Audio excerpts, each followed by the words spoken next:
Primeira vez que eu fiz minha aula de judô com o sensei João, cara, eu nunca me senti tão incluído na vida.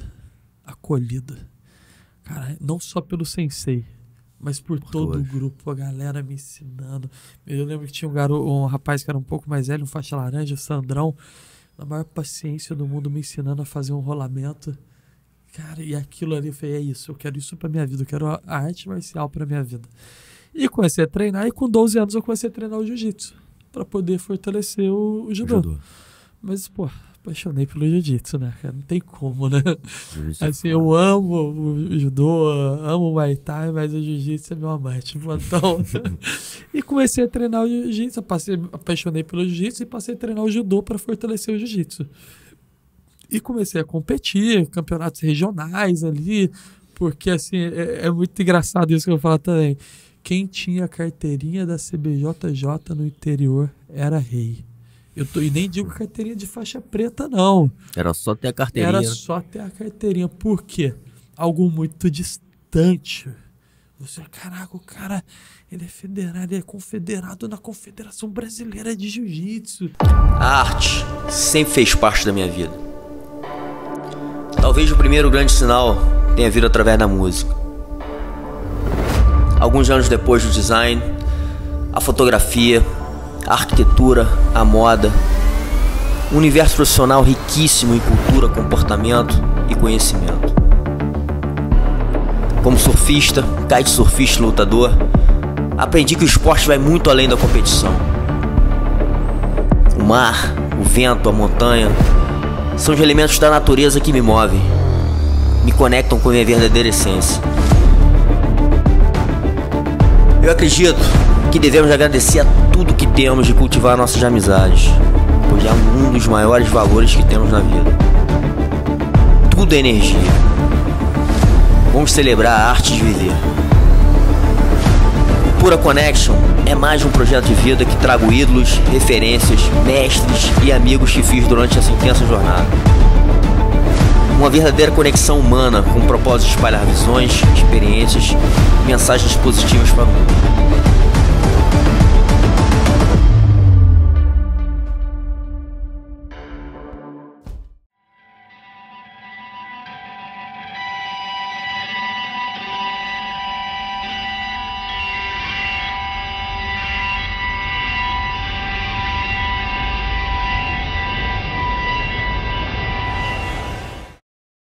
Felipe Nilo, meu irmão, porra, uma honra te ter aqui num domingo chuvoso, né, meu irmão?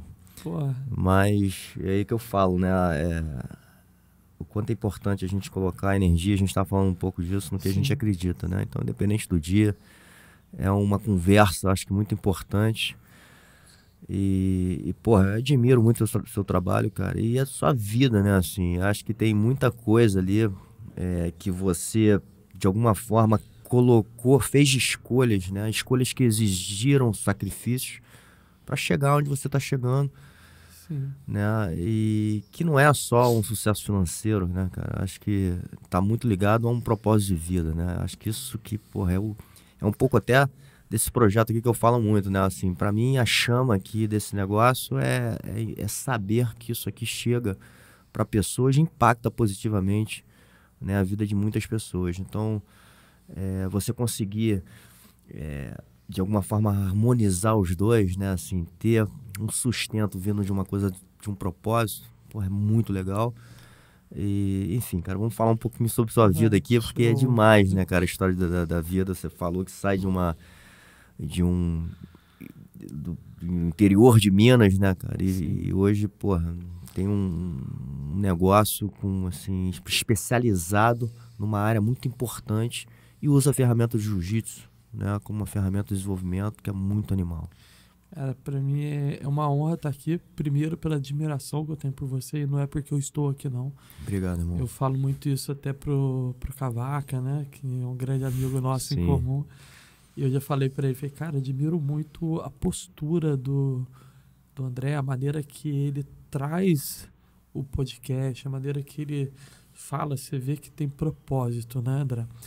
E você falou do domingo chuvoso, né? Eu falo o seguinte, hoje eu luto por uma causa. Eu vesti uma bandeira, vesti uma causa.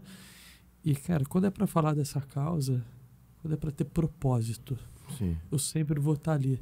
Se você me fala assim, pô, Felipe, vamos gravar o podcast de madrugada, tem propósito isso. É o horário que dá, a gente vai. A gente tem que buscar, hoje, se alinhar de pessoas com propósito, né? Sim. Hoje a gente vê muito essa questão muito podcast, informação chegando, tudo, mas muitos sem propósito, né? Sim. Então, assim, eu acabo recusando. Falo, cara, tem que ter propósito. Qual que é o propósito da gente estar ali? É só para ter um número grande de views? Pô, isso aí não é propósito. Isso é alimentar o ego. Verdade. E assim, é o que eu tenho fugido muito, porque hoje a área que eu fui atuar, que é o autismo, né, as artes marciais e o autismo, a gente está lidando com pessoas diretamente. Uhum. E pessoas que precisam do cara, tô aqui. O toque, tamo junto, vamos superar, porque precisa de propósito. Então, para mim é uma honra muito grande estar aqui, alinhado de um podcast que tem propósito. Eu fico muito feliz mesmo e muito honrado, porque eu sei que quem já sentou aqui tem peso. E você é um deles. Não, e legal, cara, esse negócio também que você falou um pouquinho agora, né, que eu acho que é uma outra coisa que de alguma forma a gente trabalha, né, cara, ao longo dessa jornada marcial, que é a parte energética, né? Total. Né? Então, eu sinto isso de todos que chegam aqui, né, dos alunos que a gente recebe, das pessoas, a gente vai aprendendo a lidar com essa energia e de alguma forma passando também, né? Eu inclusive em aulas, até de defesa pessoal, eu falo o quanto essa troca energética ela é importante. Às vezes ela resolve, cara, uma situação. Sim, né? Às vezes o cara chega com uma energia ruim, você joga uma energia boa e se conecta, exato. Você Então, consegue reverter. Exato, então essa conexão, às vezes não é nem só no toque. Eu falei do toque, mas assim, ela é energética, né? E as pessoas sentem. Sim, você chegou aqui de primeiro e falou assim, pô, esse cara aqui tem uma energia muito boa, a gente já se sente muito íntimo, né? Sim, cara. A arte marcial, ela traz muito isso. E assim, eu vejo que as artes marciais, elas são baseadas, né, em contextos filosóficos, né? Quando a gente pega, assim, a maioria das artes marciais, mais de 2000 anos, né? Idades aí de países como a Índia, China, né? Então, assim, é baseado em todo um contexto filosófico, espiritual, algumas. Exatamente. Então, tem realmente essa questão energética, essa questão espiritual, essa questão de conexão. E isso é o que faz com que nós tenhamos tantos resultados positivos com os nossos alunos. Quantas pessoas você já não viu ao longo da sua vida, isso nem falando do autismo, sendo transformadas através da prática de uma arte marcial, através da prática do jiu-jitsu? Sim, muitas, cara. Muitas, cara. E é por causa desse toque, é por causa desse convívio, é por causa dessa conexão que tem todo em torno da arte marcial, né? Sim. Você vê assim, quantas pessoas, às vezes você vê o cara chegando cansado no treino, daí treinou, daí tem toda a questão ali fisiológica, tudo, mas, cara, depois, deixando essa questão fisiológica de lado, depois do treino o cara, pô, leve, o cara bem. Exatamente. Cara, isso é um negócio que é inexplicável, cara. É surreal isso, né? A gente estava falando aqui também off, né? Assim, uma coisa que eu percebo, né? Como eu atravessei algumas gerações, né? Você também. A gente passou por uns momentos, assim, da luta um pouco mais... Aquela coisa do casca grossa, né? Todo mundo um pouquinho mais fechado, né? Porra, meu irmão, se fosse visitar a academia era pra porrada, era porrada. Treino duro. E você vê que ao longo do tempo, cara, todos, inclusive esses grandes mestres, né? Ou até essa galera que a gente via também como grandes representantes, cara, hoje tem um amor, transformados. Né? Porra, pelos outros, pelos seus inimigos, né? Daquela época. E então, assim, você vê como é que essa ferramenta, de novo, ela transforma, cara, em uma coisa muito poderosa, porque aí não é de mentira, é muito verdadeiro. Muito. Porque você amar o seu inimigo, né, meu irmão? Muito. E assim, que é um exemplo disso, de como que mudou isso. A gente teve a graduação do Mestre Libório, né? Cara, o que o Mestre Libório conseguiu fazer na graduação dele, Cara, ele tava conectado, pessoas que eram rivais, estavam todo Sim. mundo unido ali em um único propósito. Você vê como que o esporte vem evoluindo, né? Sim. O que a gente viu na graduação do mestre do Bora, quando que você imagina que conseguiria ver aquilo há 10 anos atrás? Impossível, meu irmão. Possível. Reunir todo mundo, aquele grupo de academias diferentes, de inclusive artes marciais, Ah, tem gente ali de outras artes marciais. Sim, e esse é o propósito da arte marcial, união, Exato, sabe? Conexão, pertencimento, é isso. cuidado, sabe? A irmandade, estamos aqui, estamos juntos, cara, precisa do quê? São conexões que precisam, de fato, ser alimentadas cada vez mais, Sim. entendeu? Isso é muito maneiro, Total. muito, muito. Fala galera, são mais de 30 anos de jiu-jitsu, 25 anos competindo em alto nível. Hoje trago pra você, em português, pro Brasil, a guarda diamante. Tá na hora de evoluir, resistir à pressão e se transformar na melhor versão de você mesmo. Ouça.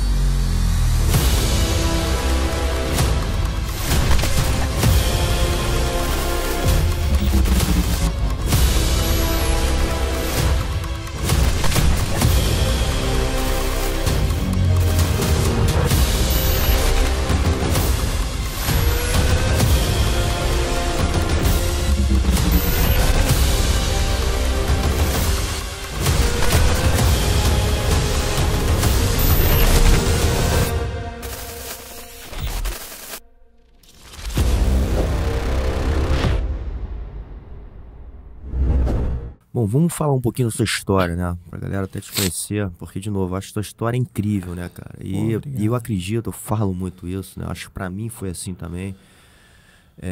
Eu acho que a gente cria alguns sonhos na nossa cabeça, né? Porra, Da onde a gente quer chegar. Eu sou um sonhador, bicho. Mas Até isso não é hoje. só, né? Assim, às vezes todo mundo acha que sonha, quer, mas acho que a gente seguir um caminho que vai exigir sacrifícios, né? E a gente escolher, né? E ser muito determinado aquilo onde a gente quer chegar é o que faz talvez a diferença, né?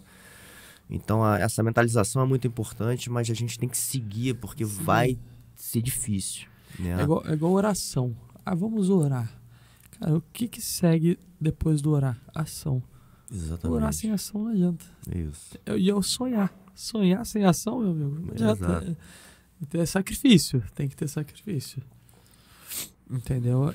A minha história, ela se cruza assim com a história de grande maioria dos atletas, né? Atletas, assim, a gente pega na época de auge de ouro do MMA aí, né? Uhum. Você via atletas saindo lá do Amazonas, descendo pro Rio, passando um perrengue. Eu não vim tão de longe, mas eu vim do interior, né?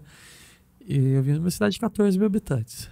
Assim, uma cidade que, se você quebra um braço, por exemplo, até pouco tempo atrás, você tinha que ir para outra cidade para engessar, sabe? Uma cidade que não tem uma... não sei hoje, mas antigamente não tinha uma UTI no hospital. Então, assim, muito pequena mesmo.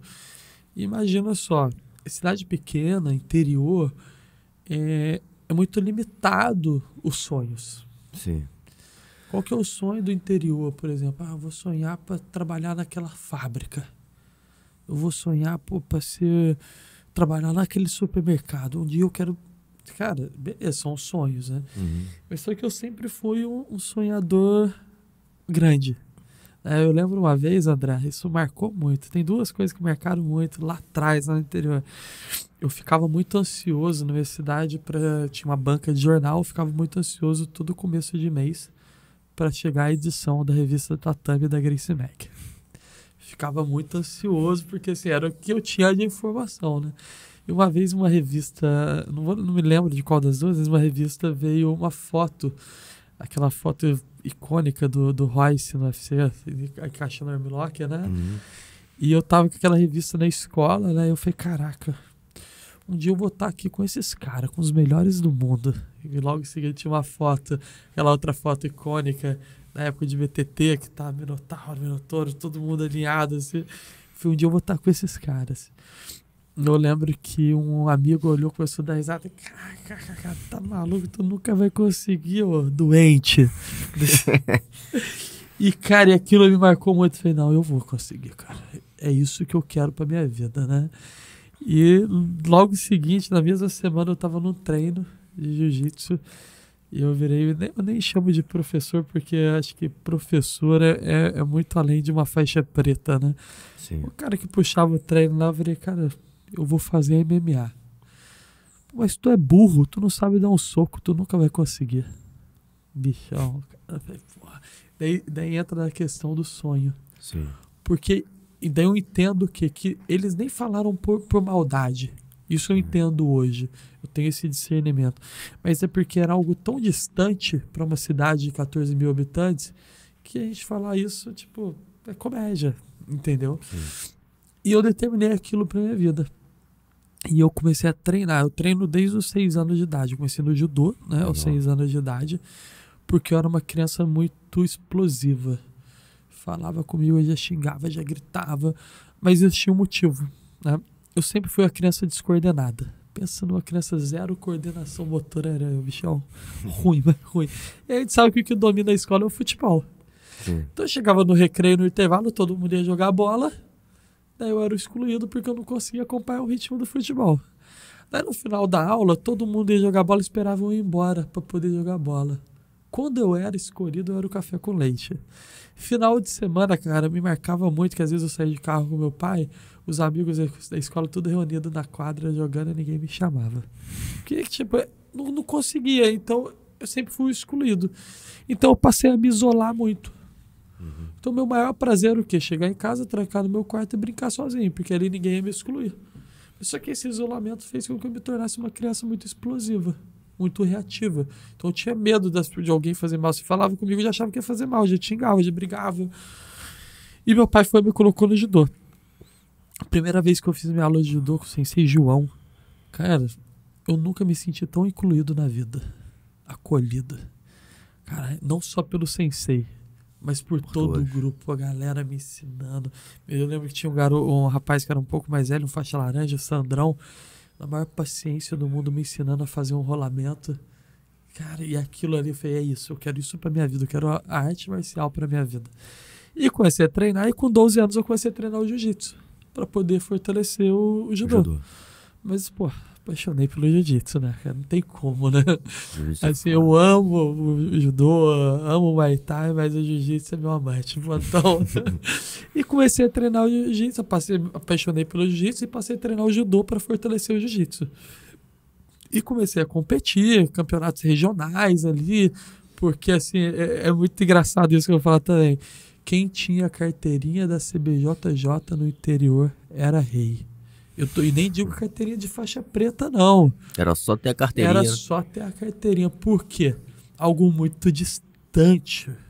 Você, caraca, o cara, ele é federado, ele é confederado na Confederação Brasileira de Jiu-Jitsu.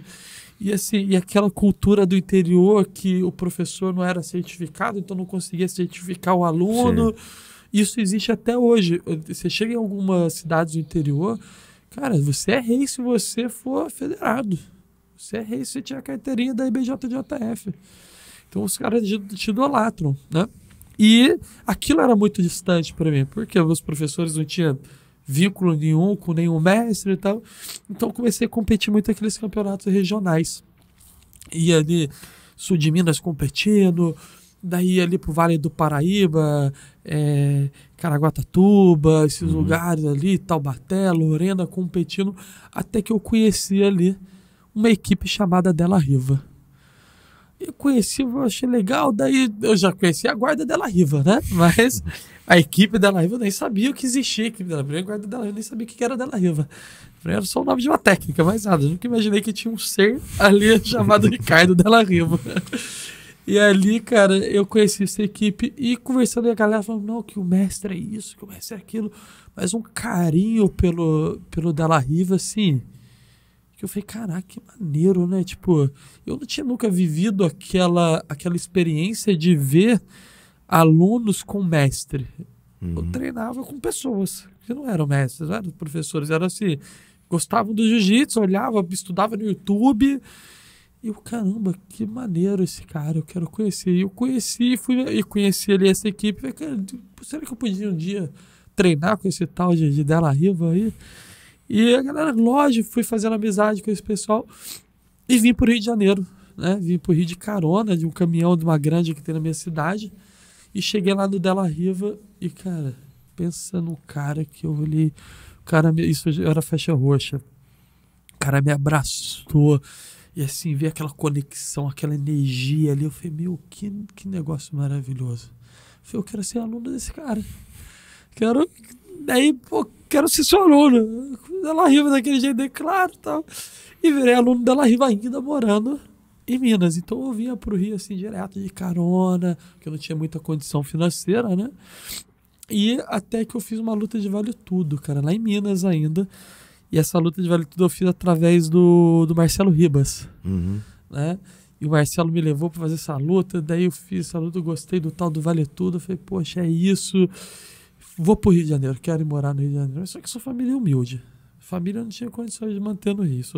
Se não é que minha família é pobre, não. Minha família tem uma condição legal. Só que nós somos em 5 filhos, pô. Então, assim, meu pai sempre foi aquele cara muito econômico. Não tinha condições de me manter, de fato. Rio de Janeiro é caro. Sim. Cara, eu vim pro Rio de Janeiro. Eu cheguei no Rio de Janeiro com uma mala só. Lá na Avenida do Brasil, olhei pro céu e falei, e agora? O que eu tô fazendo nesse lugar? O que eu vou fazer aqui? Eu morava no fundo de um depósito de bebidas, lá em Realengo, dentro da universidade. Eu cheguei a passar fome no Rio, literalmente. E eu lembro, antes de vir pro Rio, eu pedi muito a Deus, sabe? Eu falei, Deus, eu quero ir pro Rio, eu quero treinar, e assim, quero treinar com os melhores do mundo, eu quero poder estar ali com essa galera, tudo, como eu não sei. E eu vim. E eu lembro que eu cheguei no Rio, né? Cheguei em janeiro no Rio, fui lá no Della Riva. O Della Riva olhou pra mim, e aí, filhão, o que tu vai fazer? Eu falei, pô, mestre, esse ano eu não vou treinar, porque eu preciso arrumar um lugar pra dar aula, pra me manter, pra conseguir me estabilizar, e o ano que vem eu começo a treinar, né, pensando nisso. Aí passou uma semana, a Della Riva me ligou, filhão, vai nesse endereço aqui. Daí, Rua São Francisco de Assis, 365, Recreio dos Bandeirantes. Daí cheguei lá, Tim Nogueira. Cara, daí o caipira da roça, eu olhei assim e falei, caraca, Della Riva arrumou pra mim tirar uma foto com o Minotauro. Caraca, eu vou tirar uma foto com o Minotauro, vou realizar meu sonho, né? E foi bem naquele boom, né? Então você chegava na Tim Nogueira, um treino de 50 cabeças, 20 era do UFC, 10 do Bellator, e o resto tudo pronto para assinar um contrato com algum evento gigante. E eu olhei o caipira da roça que, assim, tinha feito uma luta de vale tudo, que ganhou na raça, que não sabia dar um soco. Daí cheguei ali, daí tava o Minotauro, o Minotouro, na época o Alex Gazé e o Everaldo já estavam esperando. Daí cheguei e tal, você que é o aluno Della Riva e tal, eu falei, sim, sou. Então faz um teste aí.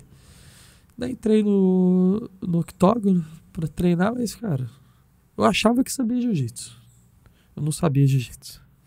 Que eu vi daí, imagina, eu treinava lá, vinha pra cá uma vez ou outra, achava que sabia jiu-jitsu, não sabia jiu-jitsu. Eu achava que sabia dar um soco, soco de porteiro, de segurança de festa. Daí cheguei ali, mas só que eu sempre tive uma coisa chamada coração, cara. Que é uma das coisas mais importantes. Primeiro treino fui nocauteado por Vamos Sardi, um italiano que treinava aqui, inclusive eu encontrei ele há pouco tempo e nocauteou. Nocauteou, ele levantou os caras, não, tá bom, eu falei, não, vou continuar aqui. Daí, depois do segundo treino, fui nocauteado de novo. Eu fui nocauteado 3 vezes, assim, já caí torto. Levantei, não, vou continuar, e acabou o treino, tá? Daí o Rodrigo me chamou. Bichão, tu tem coração. Coração tu tem, mas tu vai ter que treinar muito. E a partir dali eu entrei pro time profissional da Tim Nogueira. Só que é o seguinte, conciliando tudo, morando em Realengo, na época não tinha Transolímpica, tinha que pegar ali Catonho, descer Taquara, eu peguei a obra da Transolímpica na Taquara, então era 3 horas para chegar lá no Recreio e 3 horas para voltar. Eu chegava lá 9 da manhã, fazia o treino amador de Muay Thai, eu não sabia Muay Thai, fazia o treino amador, fazia um treino depois de boxe, daí ficava pro treino profissional, que era meio-dia, acabava o treino profissional, ficava fazendo repetição de posição. Isso todos os dias. Segunda a segunda. Sábado e domingo eu também ia pra lá. Treinar. E comecei a conquistar esse meio, tudo. E fui ali criando vínculo com o pessoal. Eu cheguei a ser sparring do Anderson. Pô, cheguei a sparring do Minotouro. Fui sparring do Minotouro em 3 camps dele. Legal. Entendeu? Fui sparring do Rodrigo. Pô, detalhe, eu sou pequeno, sou leve perto dos caras. Sim. Mas só que, cara, eu determinei aquilo pra mim. E ali eu fui conquistando espaço, cara. Então, essa foi a minha trajetória até chegar no Rio, né? E conquistar esse espaço, né? E isso eu devo muito às pessoas. Eu fui muito ajudado. Por isso que hoje no meu trabalho eu penso muito em retribuir. Acho que eu tenho que fazer o bem. Eu fui tão ajudado no Rio. Eu lembro que quando eu passava fome, eu fiz amizade com o cozinheiro da universidade. Daí o que ele fazia? Ele fazia uma marmita pra mim. Ele escondia, enrolava em muitos sacos plásticos, escondia dentro do lixo. Porque o pessoal não poderia saber que ele estava me dando comida. Daí eu chegava do treino, eu ia lá no lixo, pegava minha comida e comia escondido. Porque ajuda melhor do que essa, cara. Eu não passei fome mais dali pra frente. Eu lembro uma vez que eu tava passando um perrengue, cara, perrengue bizarro. Daí eu comentei com o Vitor Miranda. Comentei com o Vitai, pô, Vitai, passando perrengue, daí acabou o treino, tudo, meu telefone tocando, a Paula me ligando, a esposa do Vitai. Nessa época eu já tava morando, nessa época eu já tinha mudado pro Recreio, tava morando no Terreirão. Daí, pô, desce que eu tô aqui na porta dessa casa, eu extraí, falei, Paulo, tudo bem? Ela, vamos no supermercado. Eles fizeram uma compra pra mim assim, pra 3 meses. Então eu fui muito ajudado. Então, hoje, eu penso muito em retribuir o bem que me fizeram, né? Por isso que eu falo que eu virei muito... Eu falo que eu sou mineiro de sangue e carioca de coração. Sabe? O carioca, galera, assim... Eu sacanei carioca pra caceta, mas eu falo que o carioca, ele... o carioca é folgado.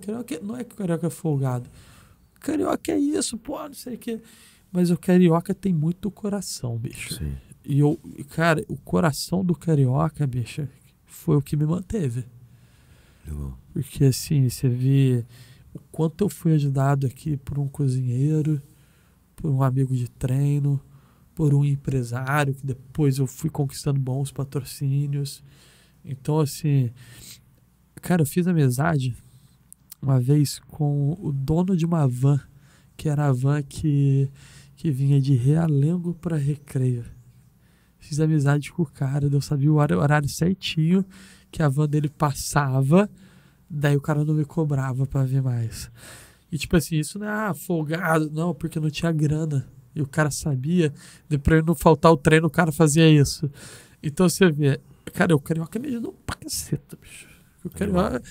Então hoje eu tenho que atribuir isso, é o mínimo que eu posso fazer, entendeu? Sim.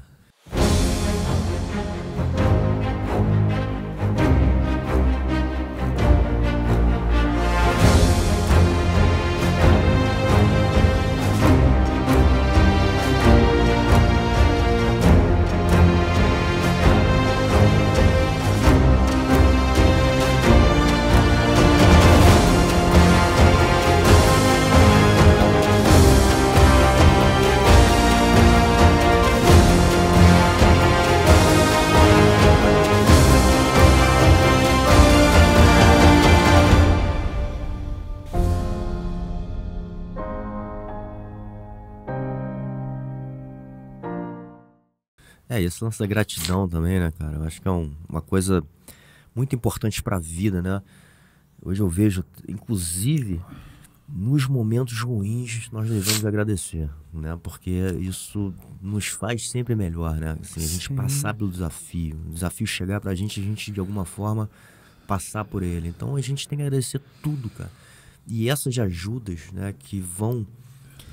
aparecendo, né? Aquilo que a gente estava falando, a gente estava começando aqui a conversa. A mãe de um aluno meu, que é autista, um aluno autista, me mandando uma mensagem, já sugerindo aqui outro aluno, enfim. Então, conexão. Cara, olha como é que as coisas vão se conectando quando a gente realmente quer e quando a gente está alinhado ao que você falou no início da conversa, que é o propósito, né? E aí, cara, parece esses anjos para fazer as coisas acontecerem, mas é muito importante isso que você falou, a gente entender, cara, esse poder da gratidão, da gente sempre ser grato. Grato. A gente tem que agradecer o tempo todo por tudo. Exato. Você para e pensa assim, não é sensacionalismo não, mas quantas pessoas estão morrendo nesse momento? Sim. Quantas pessoas estão num leito de hospital sem ter ninguém ali? Sim. Sendo enterrado, vamos lá, sendo enterrado com um indigente, bicho. Você imagina que coisa mais triste você morrer sem ninguém do seu lado. Então a gente tem que agradecer por tudo, cara. Pô, a gente tem família, a gente tem muito. A gente tem amigo, sabe? A gente tem pessoas boas perto, a gente consegue dar um conforto. Além do conforto, a gente consegue retribuir isso para outras pessoas, ajudar outras pessoas, né? Exatamente. Então, assim, hoje eu falo assim pra galera que eu sou muito grato a Deus pela minha família, pela minha vida familiar, né? Pela minha vida espiritual. Sou muito grato pela minha vida de círculo de amizade, que hoje eu só permito chegar perto de mim se for pessoa boa. Eu tenho até uma frase que eu estou usando muito, que não é minha, é de um grande amigo meu, que é o Dr. Paulo, que ele fala o seguinte, ele fala até brincando, pô, se eu pudesse desconhecer pessoas, eu desconheceria. Porque tem algumas pessoas que não fazem sentido. Sim. Só que não estão alinhados no propósito. Você precisa de pessoas alinhadas, né? Sim. E eu adotei outra frase para mim, que é a frase do meu grande amigo irmão, que é o Cavaca, né? Que pessoas boas atraem pessoas boas. É isso.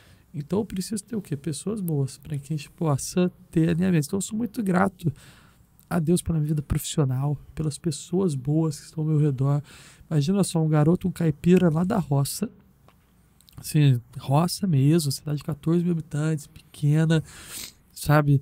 Filho de uma dona de casa e um vendedor que, pô, saiu, veio pra cá, um sonhador que quando falou que queria conhecer o Minotauro me chamaram de burros, e hoje eu posso pegar, por exemplo, ligar pro Rodrigo, e aí, bichão, como é que você tá? Tranquilo? Poder encontrar o Anderson, bater papo, poder olhar assim, caraca, mestre Libório é meu mentor, poder olhar, caraca, eu falo com o cara que eu pegava e ficava aprendendo técnica, que era o Cavaca, eu ficava esperando as revistas de luta chegar para ver se tinha alguma técnica do Cavaca ali para aprender, e poder hoje chamar o Cavaca de, pô, meu irmão, meu amigo. Então, isso, eu olho para trás e falo, tem que agradecer, tem que ser grato a Deus. Sim. Tem que ser grato, cara, assim, poder olhar, eu até tava falando com a minha esposa, né? Eu tava falando isso ontem, eu falei, amor, que bacana, olha as pessoas que estão confirmando que vai no lançamento do meu livro. Né? Daí eu falei, caramba, meu, esse cara aqui... Daí olhando assim, que são pessoas amigas, às vezes eu olhei, caramba, meu, quem sou eu perto desse cara, cara? Esse cara tá indo no lançamento do meu livro, mas eu não sou ninguém perto dele, cara. Tipo assim, quem sou eu perto do Mestre Libório? Cara, garoto, Mestre Libório, quem sou eu perto, pô, do Cavaca? Pô, quem sou eu perto de Minotauro? E assim, eu olhava vendo essa galera, eu falei, cara, do mundo da luta, assim, empenhado a ver, por exemplo, poder mandar uma mensagem pro Mestre Leão, mestre, pô, meu livro, não sei o que, filhão, tô contigo, pode me confirmar. Caraca, meu, quem sou eu, caipira lá da roça, que conquistou isso? Então, cara, só tenho que agradecer, sabe, André? Agradecer real mesmo, assim, é gratidão diária, e trazendo para minha área científica, né? Sim. A mesma coisa. Imagina um professor de jiu-jitsu palestrando ao lado das maiores referências científicas do autismo do Brasil. Um professor de jiu-jitsu palestrando para inúmeros médicos, inúmeros psicólogos, terapeutas ocupacionais, um professor de jiu-jitsu debatendo um artigo científico com um doutor. Cara, é gratidão. Sim. Não tem outras... Você não acha que o jiu-jitsu, de alguma forma, também, né, ele te ajuda nessa força interna, né, por tudo que a gente passa, de novo, nessa formação, nessa jornada, muito aliado àquilo que a gente estava falando também aqui em off, da experiência, do valor da experiência. Sim. Isso não te traz uma força de eu falar assim, cara, tudo bem, eu posso estar aqui diante de pessoas que talvez sejam, como você falou assim, porra, muito maior do que eu, né, a nível Sim. de conhecimento e tudo mais. Mas, porra, cara, eu passei por muita coisa e eu tenho condição de estar aqui e vou encarar esse desafio. né? Eu acho que o desafio, o jiu-jitsu, de novo, ele traz pra gente assim, o que a gente chama de autoconfiança, que não é só pra sair na porrada. O jiu-jitsu, ele traz uma autoridade. E quando eu digo autoridade, não de autoritário. Sim. Mas a autoridade de você saber o que você está fazendo, né? O professor de jiu-jitsu, todo mundo fala isso, o professor de jiu-jitsu tem um poder em mãos que nenhuma outra profissão tem. Pô, você já pensou em colocar um pastor e um macumbeiro para treinar no mesmo treino? E serem melhores amigos? Pô, no treino que eu vou lá no Everaldo Penco, tem isso. Um pastor macumbeiro que treinam juntos, são melhores amigos lá no treino. E aí? Quando que você vai ver isso? Um juiz federal junto com um pedreiro treinando. Sim. Então o jiu-jitsu traz muito esse poder, né? E é partindo desse princípio que a gente, como professores de jiu-jitsu, entende que a gente consegue fazer isso. Quando eu entro ali, por exemplo, assim, numa palestra, eu entro numa palestra igual agora recente, entrei numa palestra em Goiás com 2.000 pessoas, e 2.000 pessoas que eram o quê? 2.000 referências do autismo no Brasil. Eu olhei aquilo e, cara, tá tranquilo, pô. Treinava, tomava soco do Anderson, pô. Isso aqui pra mim tá de boa, pô. Então, o jiu-jitsu, ele nos traz essa autoridade, assim, de saber lidar sob pressão. Mas aí eu lembro, André, que a minha chave virou mesmo um dia que eu sentei numa mesa e, assim, eu era um Zé Ruela, eu não era ninguém, né? Meio do autismo. E daí eu sentei ali numa mesa só com médicos. E os médicos falaram, não, porque, pô, meu mestrado lá em Harvard, pô, não, porque meu PhD que eu fiz lá no Canadá. E eu falei, caraca, o que eu fiz? Não fiz nada. Dali eu entendi, daí o bacana o quê? Que quando eu falava, todo mundo parava para escutar. Eu começava a falar, não, porque, pô, eu fiz isso com um aluno meu, coisa assim, num linguajar simples, porque eu não tinha conhecimento científico nenhum, nada. Os caras, porra, que legal. Daí o outro, pô, isso aí, ó, isso aí dá bom, isso aí dá um estudo. Daí você vê, o que eu percebi ali, mais uma vez, a autoridade do professor de jiu-jitsu, a autoridade do professor de arte marcial. Quando a gente fala, as pessoas olham, as pessoas escutam. E ali eu falei, cara, mas eu não quero ser escutado só porque eu sou professor de jiu-jitsu. Eu quero ser escutado porque eu sei o que eu estou fazendo, porque eu tenho conhecimento. E ali virou aquela chave, cara, eu preciso de fato me aprofundar nisso. Então hoje tem autoridade científica, tem autoridade do professor de jiu-jitsu.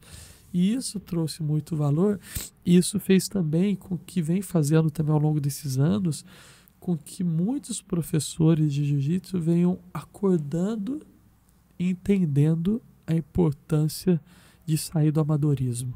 Sim. A importância de sair... Quando eu digo do amadorismo, não é nem questão de administração de academia, não.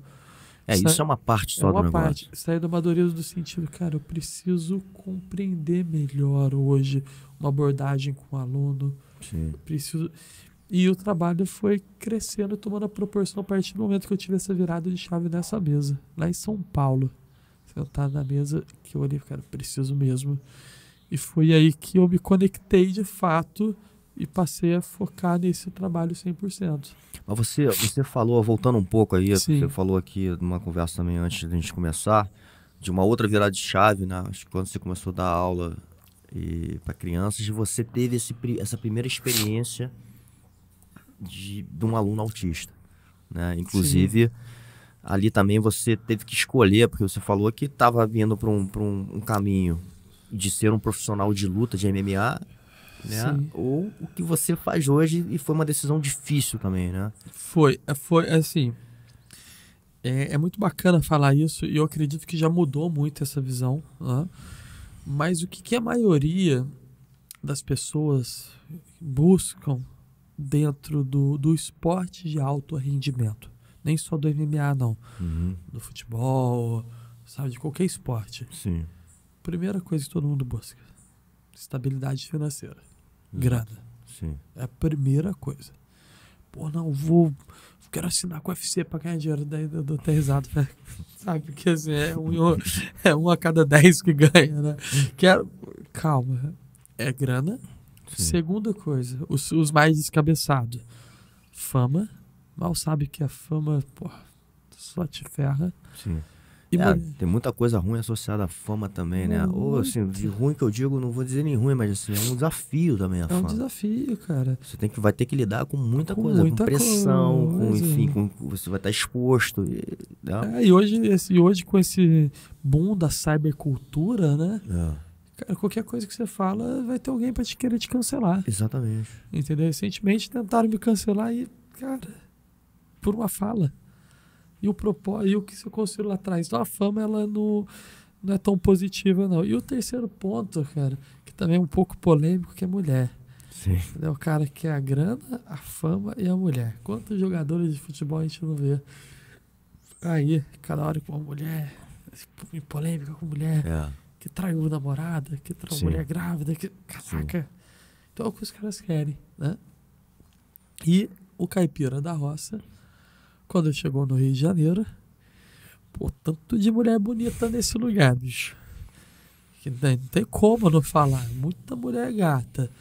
Pra mim, o meu padrão de beleza era um. Quando eu cheguei no Rio de Janeiro, que eu fui entender o que é padrão de beleza. Assim, não desmerecendo a minha cidade, hein? Longe disso, pessoal. Tem as caipiras bonitas também. Mas só que assim, um outro padrão de beleza.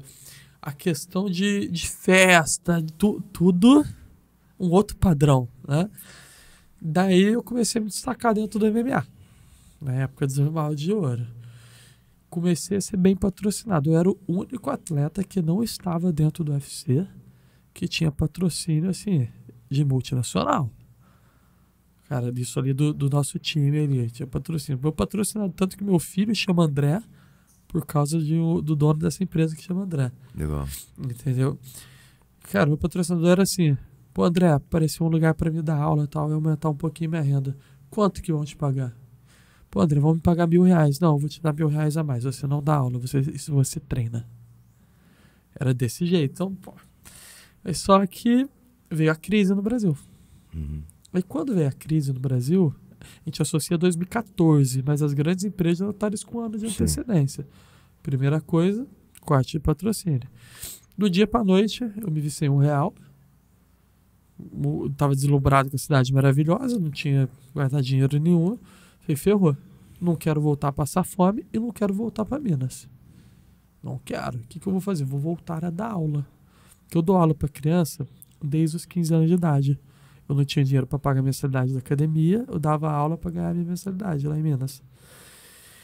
E voltei a dar aula. Daí aqui um ponto que quando eu voltei a dar aula, não tem vergonha de falar isso. Quando eu voltei a dar aula, eu estava no auge da minha arrogância. Sou campeão, treino com os melhores do mundo, dá aula pra criança, molezinha, mamão com açúcar, né? E no dia que eu voltei a dar aula, eu me deparei com um aluno autista, no meio do meu grupo. Mas não era um autista nível de esporte 1. Era um autista nível de esporte 3, hard. E eu não consegui fazer nada, André. Me senti assim, um faixa branca enfrentando bochecha no final do Mundial. Tremia todo, eu falei, caraca, e agora? O que eu vou fazer? Não tinha conhecimento de autismo. Para mim, autista era retardado.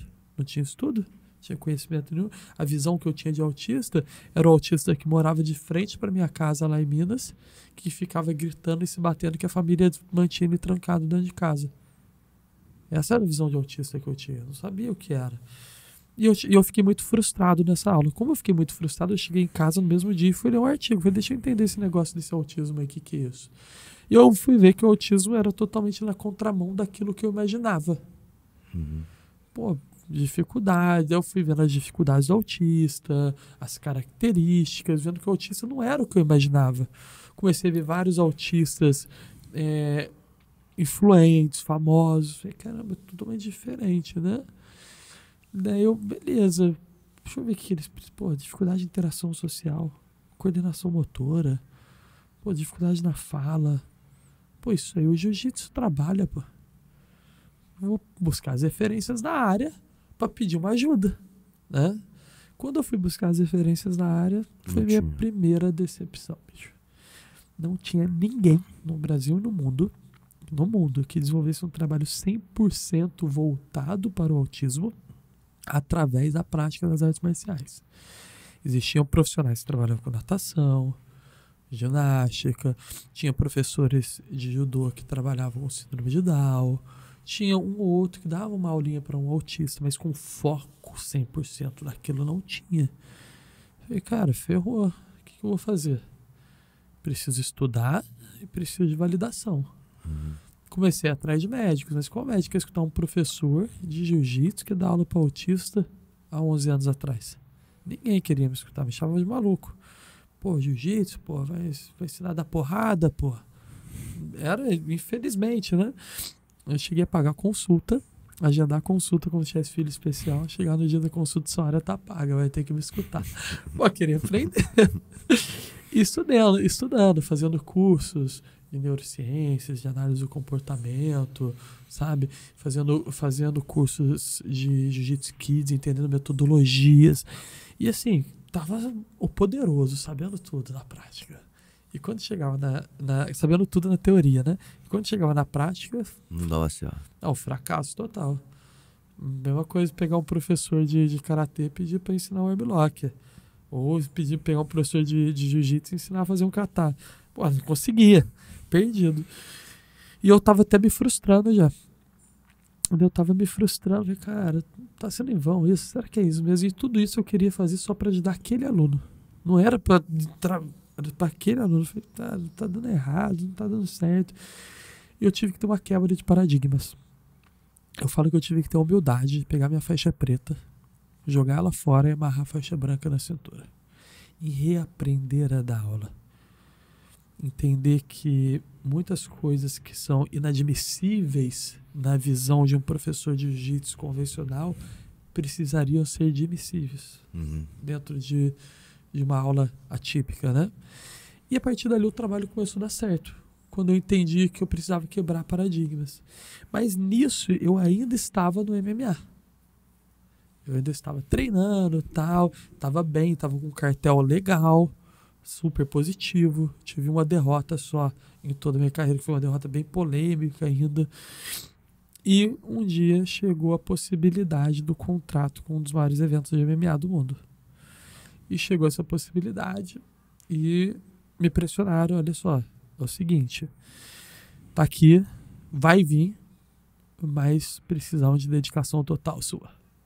Porque você está conciliando muito seu tempo com essas crianças, tudo.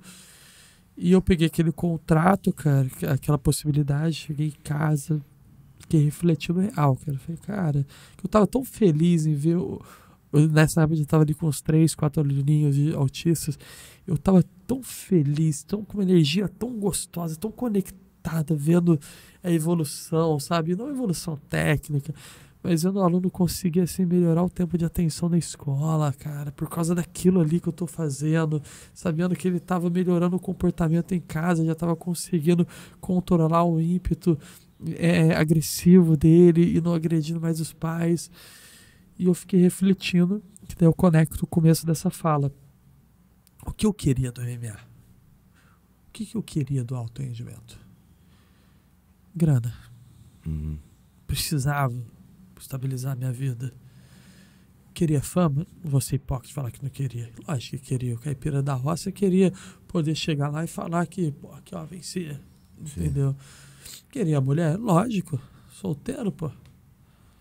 Daí nesse período eu já tinha ficado com várias mulheres e nenhuma tinha dado certo. Uma mais doida que a outra. Entendeu? E daí eu fiz uma escolha. Eu falei, cara, não é isso que eu quero pra minha vida. Eu quero uma vida de propósito. Eu cheguei, na época, eu falei lá pra galera, ó, obrigado e vou seguir isso. Tu é maluco, bichão, pô, tu tá bem, cara, tá tudo certo. Reflita, pensa. Cara, é isso, não preciso pensar não. Na época nem não entenderam, né? Ficaram até chateados comigo, tudo. E hoje todo mundo entende, tanto que apoiam o trabalho, motivam, compartilham, liga, pede ajuda, entendeu? E hoje, né? Tenho uma vida estável, né? Ganhar dinheiro com o seu trabalho não é errado, não é oportunismo, não é pecado. O que você não pode é colocar o financeiro acima da causa, que daí seu trabalho vai perder o sentido quando se Sim. traz para esse meio. É o meu trabalho, eu preciso Sim. viver disso. Quando chega o dia 5, não é o amor que paga minhas contas, é o financeiro, Sim. entendeu? Mas eu não posso colocar o financeiro acima do propósito. Sou famoso do que eu faço, que não me agrega de nada, assim, no sentido, cara, beleza, sabe? Pra mim não é diferente. E tenho uma esposa maravilhosa que não veio por nenhum desses meios. Uma mulher que só agrega valor na minha vida. Legal. Tudo aquilo que eu sonhava, eu conquistei, mas com propósito. Através de uma escolha. De sacrificar um sonho, que era estar lá no UFC, de repente, ou no Bellator. Sacrifiquei isso para poder estar aqui hoje. E se você me pergunta, Felipe, se arrepende? Nem 0,5%. Nada. Cara, tem coisa mais gratificante você chegar no tatame com um aluno que chegava amarrado numa camisa de força, literalmente falando, e esse aluno não usar mais uma camisa de força depois do seu trabalho. Um aluno que fazia o uso de 10, 12 medicações e hoje fazia o uso de 2 medicações só. É muito animal. Um aluno que nunca falou. E a primeira palavra você ajudou Animal. no seu tatame. Foda. Bicho, tem que falar, cara. Foda. O que a gente faz, o poder que nós, professores de artes marciais, temos, cara. Se a gente muito soubesse disso, a gente mudaria o mundo, cara. Falo sem Com medo. certeza. Com certeza. Então hoje eu não me arrependo nem um segundo disso, cara. Nenhum. Cara, e você virou uma grande referência, né? Como você falou, você foi para um mercado ali onde não tinha ninguém, né? Mas foi por uma causa, né? Um propósito muito maior, né? De um entendimento, de querer realmente transformar a vida de pessoas, né, cara? E tá fazendo isso, enfim, de uma forma muito nobre, né? Muito. Não tem preço. Eu lembro um dia, cara, eu sempre fui muito fã do Cavaca, né? E assim, fã mesmo, tudo, mas nunca tinha tido contato com ele. Eu lembro de que eu tava em casa, meu telefone tocando o número dos Estados Unidos por vídeo. Porra, deixa eu atender, atende Messi Libório. Qual é, Felipe? Daquele jeito dele maravilhoso. Passou das pessoas mais incríveis que eu tenho a honra de chamar de pai, de mentor, de amigo, sabe, de tudo. Felipe, é o seguinte, daquele jeito dele, que o Messi Libório, ele é muito direto ao ponto. É o seguinte, Felipe, preciso que você ajude um amigo meu agora. Eu falei, Messi, como assim? Vou colocar na ligação aqui. Colocou o Cavaca. Rapaz, eu olhei assim, isso há pouco tempo. Eu olhei e falei, caraca, é o cara. Tipo, Meu ídolo, pô. é meu ídolo, pô. Daí o Cavaca olhou pra mim, ô Felipe, você apresentou daquele jeitão sério dele. Preciso de ajuda. Eu falei, caraca, porra, mas eu ajudar o meu ídolo? Como assim? E contou que ele tava com um aluno lá, com X frágil, tudo, que ele não tava sabendo o que fazer, que ele precisava de ajuda. Daí eu olhei, cara, lógico, sem sombra de dúvida. E isso o Messi Libório saiu da ligação, deixou eu e ele. Daí eu virei pra ele e falei assim, cara, eu posso te ajudar, sim. Você tem a oportunidade de vir pro Rio? Ele tem. Eu falei, quando você pode vir? Ele, posso ir na semana que vem. Deu, tá bom, então vem. Eu achei que o cara não ia vir. No dia que ele combinou, eu cheguei na minha clínica, né? Tá ele sentado na porta da clínica esperando. Aí, pô, conversando, tudo, ele ficou, daí ele se colocou, imagina só. Daí entra também a questão da humildade em querer aprender. Sim. Nós temos sempre o que aprender com alguém. Sem sombra de... A humildade em querer aprender é o que faz o crescimento do homem. Sim. Ele se colocou como meu aluno. Eu dei uma aula para ele das 8 da manhã às 8 da noite. 12 horas de aula. Direto. Teórica. E você também, nesse caso, tem que se colocar também como professor, né? Você não pode... Sim, mas imagina pra mim, né? Não, então, mas é por isso mesmo que eu tô falando, porque você recebe um Cavaca, que é um cara, sim, né, que você considera, né, de novo, um ídolo, e um cara que tem uma experiência, né, uma vivência. de vida. Mundial, Porra. mega empresário. Exatamente. E o cara tá ali na tua frente querendo ter aula com você, você fala, porra, mas o que eu tenho pra ensinar pra esse cara? Daí ele ficou das 8 da manhã, né, foram 12 horas direto. Daí depois no outro dia, prática. Que modo se colocando como aluno. Daí eu lembro que eu peguei um aluno meu difícil pra caramba, olhei Cavaca, dá aula. Ele, que isso? Eu falei, tu vai dar aula. Daí ele olhou assim e falei, tchau. E fechei a porta. Aí eu voltei, daí o cara se colocou como aluno. E o cara replicou tudo isso lá na academia dele, com esse aluno dele. Esse aluno dele que não aceitava o toque, assim, de 2 segundos, tá na faixa azul já, e não tá porque é autista, porque é X frágil, não. Tá porque realmente conquistou a faixa azul de fato, treinando duro com a galera, e o Cavaca fazendo um trabalho lá com a equipe, recebendo um ou outro autista, tudo, através do nosso trabalho. Então, isso para mim é muito gratificante, você poder ver o Mestre Libório ligando muitas vezes, poxa, Felipe, tô com um caso assim, me ajuda. Cara, eu, o caipira, o cara, mais uma vez, o cara que saiu lá da roça, o cara que... Pô, pra mim não tem honra, mas recentemente foi até o Jacaré. O Jacaré ligou, né, através do que é sempre o Mestre Libório que traz, né? O Jacaré ligou, quando eu vi, eu falei, caraca, tipo... cara que foi campeão mundial de braço quebrado em cima do Roger Gracie, esse cara me ligando para pedir um aconselhamento. Então você vê aonde a gente pode chegar com o jiu-jitsu e agora com um trabalho que é transformador, André. Esse é o ponto. Entender que o que a gente proporciona é transformador. Eu falo para você sem medo, se a gente fizer um trabalho bem estruturado através da prática do jiu-jitsu, a gente consegue transformar vidas de pessoas autistas. Consegue, fato. Como é que você entendeu isso, assim? Como é que você entendeu que a ferramenta do jiu-jitsu, né? Obviamente você estudou muita coisa, mas assim, pra você encaixar e falar assim, cara, isso aqui eu tenho certeza que se a gente começar a fazer dessa forma, vai funcionar. Perfeito. Como que eu entendi isso?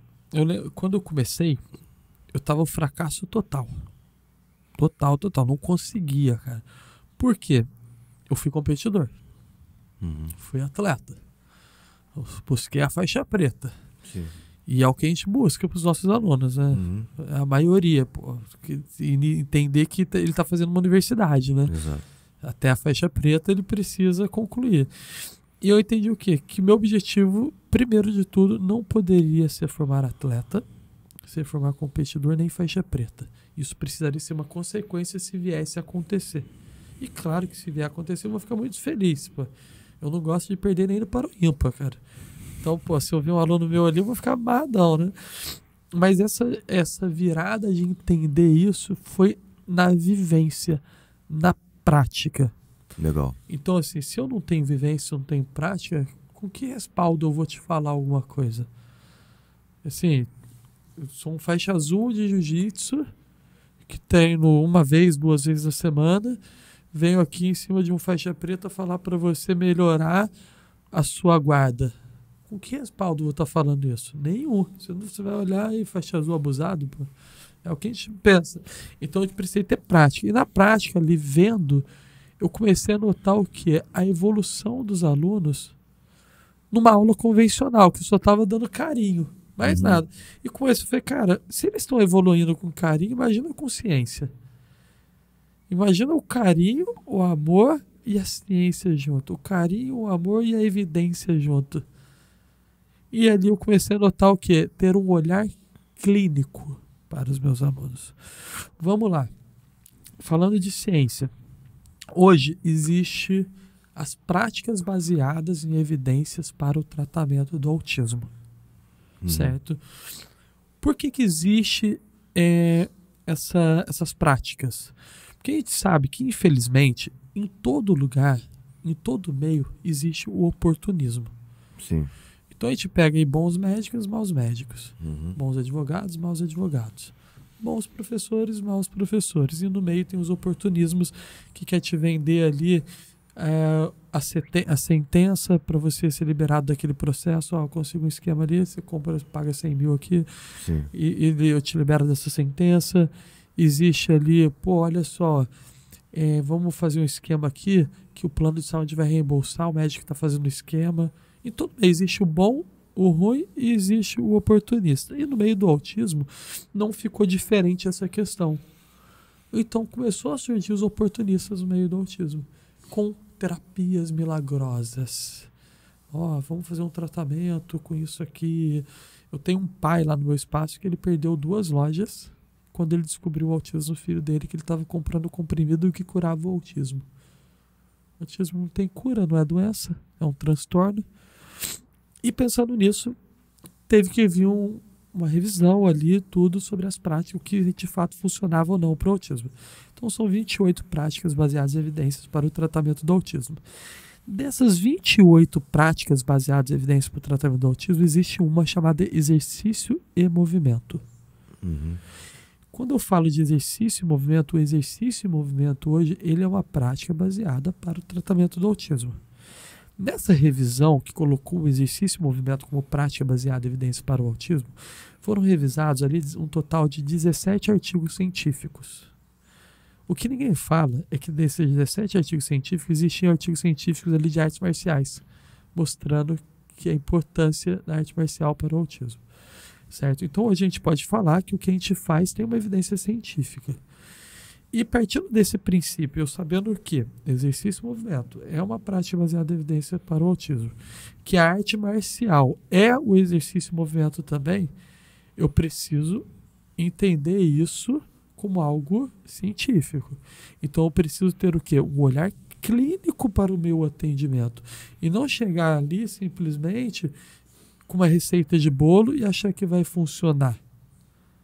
Então, esse foi, assim, respondendo a sua pergunta, esse foi o ponto que eu precisei entender, que não tem receita de bolo. Que não é chegar aqui com o manual, Sim. é isso aqui. Por quê? Cada autista é único. Se você conhece um autista, você conhece um autista. O autismo, ele é um espectro. Eles guardam características similares, mas cada um tem a sua individualidade, assim como nós. Cada um de nós temos a nossa individualidade. Então, eu precisei criar o quê? Um planejamento de aula individualizado para cada aluno. Então, partindo desse princípio que eu percebi que o jiu-jitsu poderia transformar a vida dessas pessoas. Entendendo o quê? O meu aluno que tem uma questão sensorial, que ele não veste o kimono trançado, porque o kimono trançado ele é mais grosso por dentro também, incomoda, e ele é mais pesado. Sim. Poxa, eu vou pedir na fábrica de kimono um kimono mais leve possível, se possível com tecido até de algodão de camisa assim. Eles fizeram para ele. O aluno conseguiu vestir o kimono. Beleza. O aluno que ele tem uma dificuldade no contato, em sustentar o contato visual. Eu preciso fazer um planejamento de aula voltado para ganhar esse contato visual. E ganhar contato visual não é meter a mão no rosto e virar para você. É você conquistar. Sim. O aluno que não fala. Jiu-jitsu vai ajudar na fala, Felipe? E aí? Sim. Como que a gente aprende a falar? A gente aprende a falar copiando, né? E a gente aprende a falar respirando. Se eu não tenho um controle respiratório bom, eu não consigo falar com você. Jiu-jitsu trabalha o quê? Controle respiratório o tempo todo. Sim. Vamos lá, mestre Rickson Gracie ensinou que é a vida inteira, gente. Sim. A respirar. Controle respiratório. Por que o mestre Rickson foi tão bem sucedido dentro das lutas dele, além da questão técnica, além da alimentação, controle respiratório? Sim. Então, eu começo a ensinar meu aluno a controlar a respiração e a sustentar o contato visual, automaticamente vai auxiliar a fonoaudióloga a ensinar ele a falar. Então, foi partindo do princípio da individualidade que eu percebi que o jiu-jitsu poderia ajudar se eu olhasse para cada um de uma maneira única no planejamento individual. Então, eu busco trazer um planejamento individual para cada atendimento. questão motora. 80% das crianças autistas têm comprometimento motor. Que é algo que trabalha mais o motor do que o jiu-jitsu. É verdade. Associar membros inferiores, superiores, entender esse de lateralidade, tudo. Né? Melhora de ganho de força, controle de força. Tudo disso trabalha tudo. Mas precisa ser explorado da maneira correta. E não explorado como assim, pô, tô vendo o Felipe Nilo bem, cara, pô, com autismo, vou começar a dar aula para autista. Não é assim. Vamos deixar isso com o bem como uma consequência. Vamos focar em planejamentos. Então foi a partir desse princípio que eu entendi que o jiu-jitsu poderia transformar vidas se eu olhasse para a individualidade de cada um e eu olhasse com um olhar clínico. Legal. E não como um competidor. Pô, o cara é forte, hein? Pô, esse aí vai se dar bem. Não, não é isso. Olhar como um olhar clínico para que a gente possa ter ganhos e resultados reais. O difícil talvez aí, né? Como é que você escala esse negócio, né? Porque, porra, você tem que fazer individual. O individual, ele requer um planejamento, porra, para cada aluno ali diferente um do outro, né? Então você começa a entrar num mundo complexo ali para te dar sustentabilidade no final, né? Exatamente. E é complexo, porque o que acontece? Conforme eu já disse, não existe uma receita de bolo, Sim. Né? E não existe um autista igual ao outro. Porém, daí entra um ponto que é o macetezinho também, que aí deixa aí pra galera. O que não pode faltar em um bolo? Farinha, Fermento. ovo, fermento. Mas eu, Felipe, eu não gosto de bolo de chocolate. Eu prefiro um bolo de morango. Você gosta de bolo de chocolate, não gosta de bolo de morango. Então, o recheio do bolo, a cobertura do bolo, cada um vai colocar o seu. Então, trazendo agora para dentro da aula, eu tenho ali Você tem uma base, a minha base de aula, Sim. que eu uso abordagens e técnicas diferentes partindo de cada aluno. Legal. Então, por exemplo, chega uma criança para mim de 4 anos, né? Uau, vamos pular aqui com o tio Felipe, muito bem, meu campeão, toca aí. Chega um adolescente de 16 anos, ai, vamos pular com o tio Felipe, tá de brincadeira, pô, um adolescente, pô. Sim. Bora, rapaz, pula aí, moleque. Cara, se sente amarradão, se sente Sim. o quê? Pertencido ao meio, respeitado, acolhido de verdade. Foi o quê? O mesmo exercício, que era pular, com uma abordagem diferente.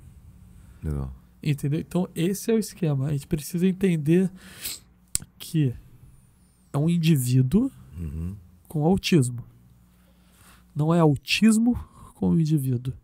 Então, é uma criança com autismo, é um adolescente com autismo, é um adulto com autismo. Não é autismo com criança, não é autismo com adolescente. Antes do autismo existe um ser que tem a sua individualidade, que tem as suas questões familiares, que tem a sua questão social. Tudo isso influencia na hora de você desenvolver a sua aula. Sim. Você precisa entender todo o contexto, por isso a importância do planejamento. Uma anamnese bem completa. Então a família chega, o primeiro contato da família comigo é 2 horas, sentado eu e a família. 2 horas só. Sempre assim, todas. Tá, ele faz quais terapias? Como que foi o diagnóstico? Como que foi a sua gestação? Ele é prematuro? Ele ficou internado? Como que foi? O que ele faz? Qual escola ele tá? Como assim, Felipe? Escola, sim. Conheço todas as escolas do Rio de Janeiro. Eu sei qual é inclusiva e qual não é.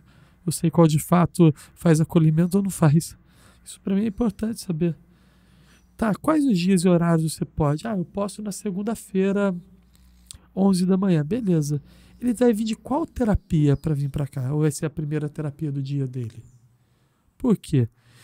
Se ele vai fazer na segunda-feira, 11 horas comigo, um exercício físico, né, que é o jiu-jitsu, mas antes ele vai estar na terapia ocupacional, que também requer muito do físico, talvez ele chegue para mim cansado. Então é melhor a gente pegar, ao invés de fazer na segunda, fazer na terça, que ele não vai ter nenhuma atividade física, que ele vai produzir mais. Então eu preciso entender todo o contexto para poder fazer uma abordagem correta. E isso requer o quê? Sacrifício. Sim. requer dedicação. Então, por isso, André, eu falo que o trabalho tem que ser humanizado, tem que ser com propósito. A frase mais comum que eu recebo de todas são duas. No meu Instagram, mídia social, de aluno de curso, eu dou muito curso, né? A primeira é: professor, sou faixa preta já 4º grau, 3º grau, 5º grau, trabalho com criança há 10 anos e quero dar aula para autista. Eu olho, ó, professor, com todo respeito, não estou desmerecendo a sua graduação, assim como eu gostaria que não desrespeitasse a minha. Mas nesse momento a sua graduação não importa. Joga a sua faixa preta fora e vem como faixa branca. Eu mando desse jeito. Daí nisso aí, de 10, já fica só 2. Porque daí esses 2 eu sei que eles querem alguma coisa. Eu sei que querem de fato. E a segunda frase: quanto eu devo cobrar?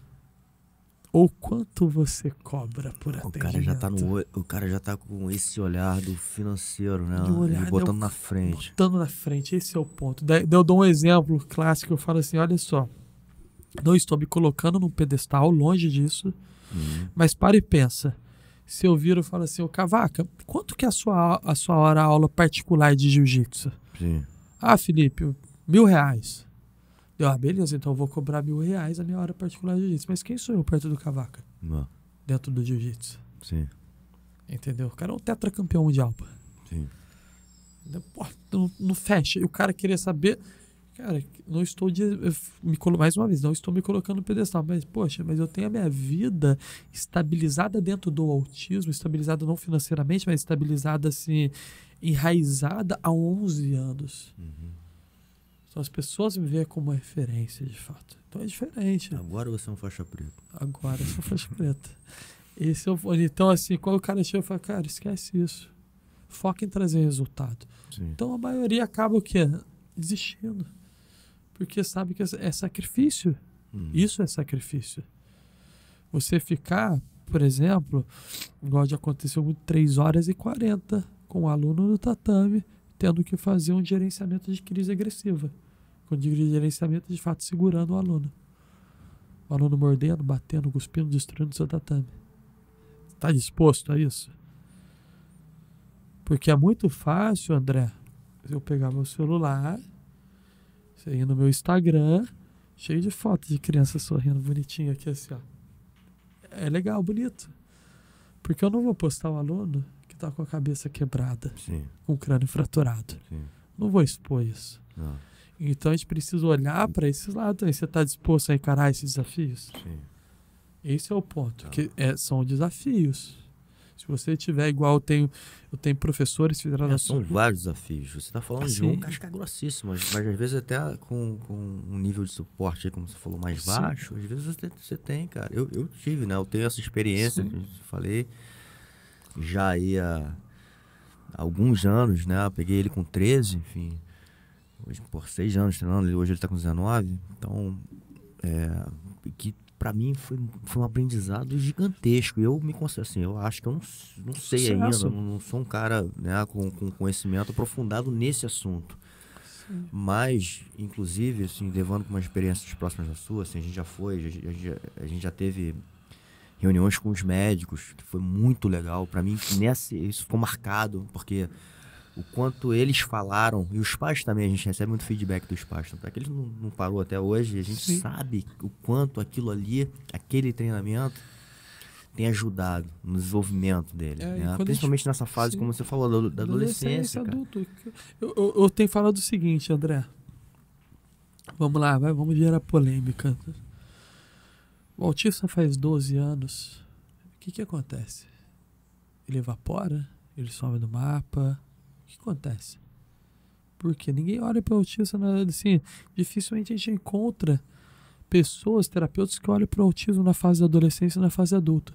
A gente encontra muitos programas fortíssimos, mas assim, de excelência para criança. Mas e para o adolescente? Ontem eu recebi um relato, ontem eu fui à noite num evento, e eu recebi um relato de uma mãe, um menino enorme, não tem nada para o meu filho, ele está numa clínica de criança, que eles colocam ele sentado, um moleque assim, grande, eles colocam meu filho sentado numa cadeirinha, daquelas cadeirinhas de criança. A gente pede para eles comprar uma cadeira maior, eles não compram, e eles estão segurando ainda daí é tudo uma burocracia, a liminar do meu filho, para não liberar ele das terapias ali, porque eu não quero é perder a grana, mas eu quero adaptar para adolescente. Então, assim, a gente precisa olhar para o adolescente na fase. A gente precisa olhar para o autista na fase de adolescência e adulto também. Você falou, a gente fala muito dos desafios, né, do nível de suporte 3. Você falou, poxa, não só o nível de suporte 3, o 1 também tem os seus desafios. Trazendo agora, existe um estudo. Esse estudo, ele foi feito na Europa com 614 adolescentes autistas. Desses 614 adolescentes autistas, 222, acho que não vou lembrar o número correto, pessoal, então assim, mas é 200 e alguma coisa, relataram ter sofrido bullying. Nível de suporte 1, adolescente. Desses 200 e alguma coisa que relataram ter sofrido bullying, 30 e poucos por cento, 33% relataram pensamentos suicidas. Cara, eu ia entrar nessa questão Olha agora. isso. Então, o nível de suicídio no autismo, nível de suporte 1, tem aumentado de maneira significativa. Então, o autista nível de suporte 1 não precisa de atenção? Precisa também. Então, a gente não pode... Tanto que antigamente a gente falava o quê? Antigamente a gente falava autista leve, autista moderado e autista severo. Não se fala mais isso. Por quê? O que a gente entende por leve? André, tô com uma dor no joelho, cara, vamos fazer um treino leve? O que a gente entende por isso? Fácil, tranquilo, Sim. certo? De leve, não tem nada, tá? Então, mudou. Hoje não é mais isso, leve, moderado e severo. Nível de suporte 1, nível de suporte 2 e nível de suporte 3. O nível de suporte 1 passa por inúmeras dificuldades também, que muitas vezes é camuflada porque ele fala, porque ele consegue interagir. Então acha que porque tá falando, tá interagindo, tá tudo bem. Mas você não olha ali em entorno. Então hoje a gente pega um índice de suicídio muito grande no autismo na fase de adolescência por essas questões também, pelo fato de camuflar muitas coisas.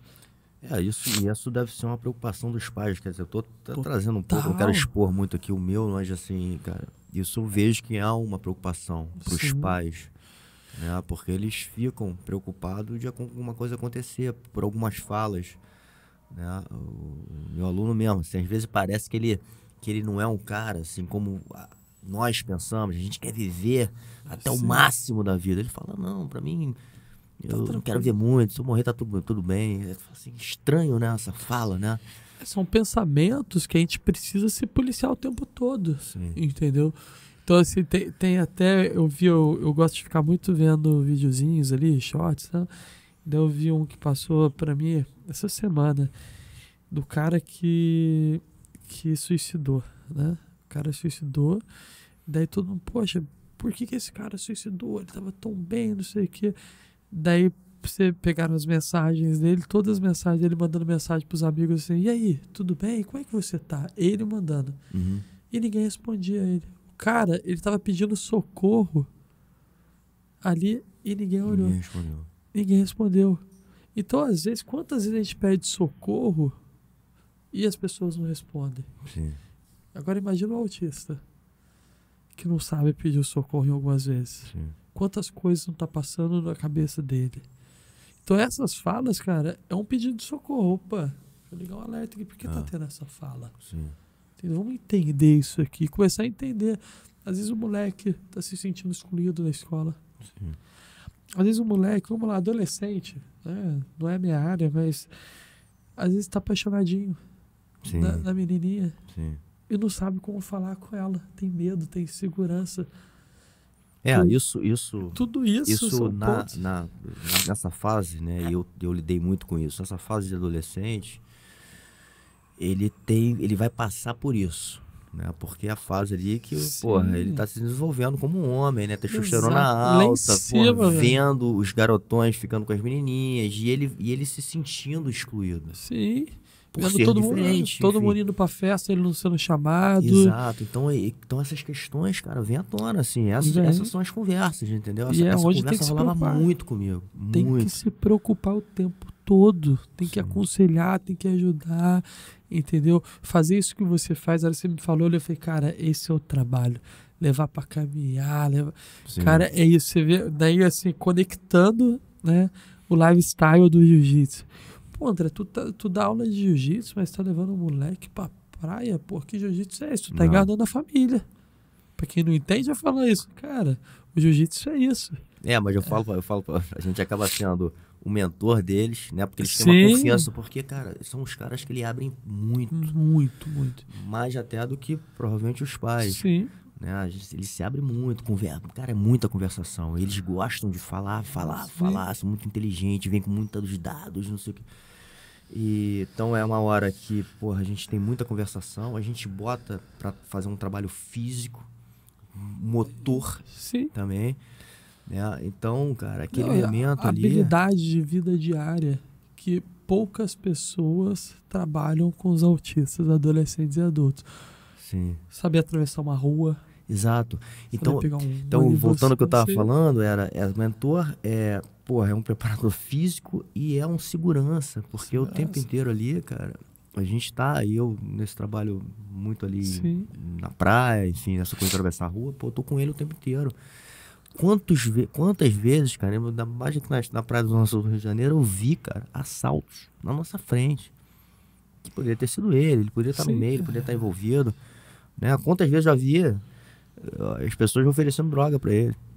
E eu tava junto. Caraca. Eu tava junto, perto. Sim. Eu pude estar ali com ele naquele momento. Então, assim, a gente tá fazendo um papel ali naquele momento, cara, enfim... Mentorado.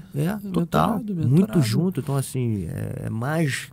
Né? E, obviamente, a gente tá levando as ferramentas do jiu-jitsu, da arte marcial, Sim. como um todo, porque é isso ali que, na verdade, eles me reconheceram, né? Como lutador, pra estar fazendo esse trabalho, né?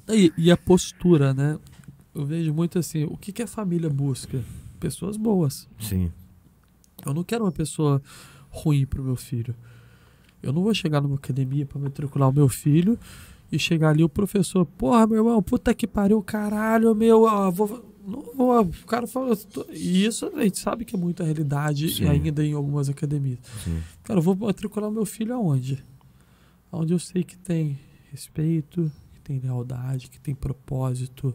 Então, muito mais, assim, as pessoas às vezes criticam, pô, Gracie Barra Nutella. E Nutella? Pô, o trabalho que eles fazem, pô, um trabalho, assim, totalmente fenomenal. E olha que eu não Sim. sou aluno da Gracie Barra, nada, sabe? Mas olha o trabalho fenomenal. Eu vou preferir matricular meu filho na Gracie Barra. Sim. Entendeu? Porque eu sei que ali não vai ter coisas negativas. Então a família vai procurar quem? O professor bronco ou o professor igual você? Que traz uma tranquilidade, sereno, que fala sabendo o que está fazendo. É isso que as famílias querem para os filhos. A família vai procurar o complemento terapêutico, porque tudo que é externo ali do contexto terapêutico é um complemento terapêutico. Então, por exemplo, psicólogo é terapia, a fonoaudiólogo é terapêutico, a terapeuta ocupacional terapêutica, a fisioterapia terapêutica, tudo terapêutico. O que vem extra é complemento terapêutico. Então, por exemplo, o jiu-jitsu, ele não é uma terapia, ele é um complemento terapêutico para o desenvolvimento da pessoa autista. Então a família vai buscar um complemento terapêutico com quem? Com o cara bronco ou com o cara que você vê que segue a linha da equipe terapêutica? Sim. Vai buscar com o cara que segue a linha. O cara posturado, o cara que vai ali fazer uma atividade física, trabalhando valências com a criança na praia, com o adolescente, é isso. Então, por isso, nós precisamos, mais uma vez, quebrar e virar chaves. Se quer vir para esse meio, tem que ser igual você, por exemplo. Com postura. Sim. Determinado e assim, verdadeiro, igual você falou para mim, Felipe. Eu não sou expert nisso, cara, mas você está sendo verdadeiro. Sim. Porque você vê muita gente que, eu faço isso, faço aquilo, e chega ali e não faz merda nenhuma. Sim. Então, as famílias querem honestidade. A família da pessoa autista, ela não é boba, nenhuma. Por quê? Desde quando ela recebeu o diagnóstico, ela passou a viver o autismo 100% na vida dela. 24 horas por dia, 7 dias por semana. Então ela está sempre na salinha de terapia, na recepção, escutando outras famílias, escutando um médico, lendo um artigo, que as famílias são muito dedicadas, muito. Sim. Daí quando ela vier aqui, ela vai saber se você é bom ou não pro filho.